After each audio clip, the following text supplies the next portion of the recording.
Mobs of violent teens, to change the subject, violent teens running rampant in Chicago, blocking traffic, looting, destroying property. The mayor, Brandon Johnson, he's downplaying the whole thing. Watch this. We're not talking about mob actions. I didn't say that. These large gatherings. These large gatherings, just hold on a second, y'all. I promise you, we have time to talk. It's important that we speak of these dynamics in an appropriate way. This is not to obfuscate what is actually taking place. I mean, to refer to children as like baby Al Capones is not appropriate. Okay, Evita Duffy joins me now. Evita, let's take the big picture to start with here. Do you think that Chicago is out of control and maybe past the tipping point where a recovery is only in the distant future? It's 100% out of control. I can't believe I'm saying this, but I think Brandon Johnson is shaping up to be worse than Lori Lightfoot.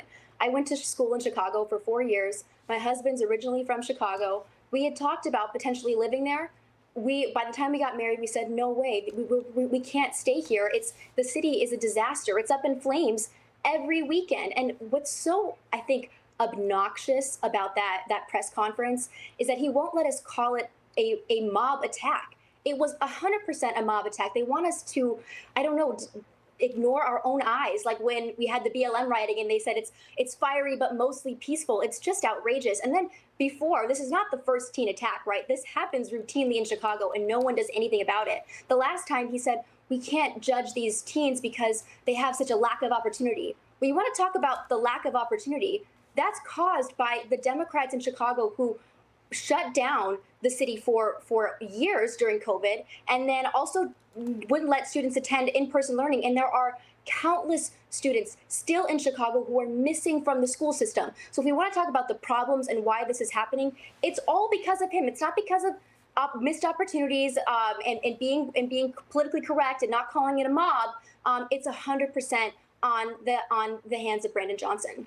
Tell me what Gen Z youngsters think about the political landscape, so to speak. I mean, do they care what's happening with Trump? Do they care about Biden's age? What are the issues that the Gen Z youngsters, like yourself perhaps, are looking at? Well, they do care a lot about age. There's been a lot of talk with what happened with Mitch McConnell over the last week, with Dianne Feinstein, and with Joe Biden. And people feeling like there's not a lot of young representation in politics, feeling like it's way too old. But I will say, as a conservative Gen Zer, there's a lot of disagreement, right? They care a lot about climate change and about LGBTQ issues and things that I don't really care about. But there are a lot of things that we actually do agree on. One of them is COVID. We were completely abused during the COVID year. Gen Z had the ineffectual mask mandates, an experimental vaccine mandate. They were surveilled by their universities. They missed out on key years of their lives, and no candidate has really come out and said, I'm sorry that this happened to you. It's never going to happen again. Side, but not really even on the Republican side have I seen anybody really make an apology to Gen Zers. And then the other thing is entitlements. I think Gen Z knows that we're paying into programs that we're never going to see, and nobody's been strong enough to say, I'm going to fix these programs. I'm going to do something about it, even if it'll lose me votes. No one's done that. And then the other thing is the economy, right? I mean, we are heading into a really bleak time for Gen Zers trying to go out into the world. And so being able to buy a house, get a job, pay for your grocery bills, these are important things that aren't looking really good right now.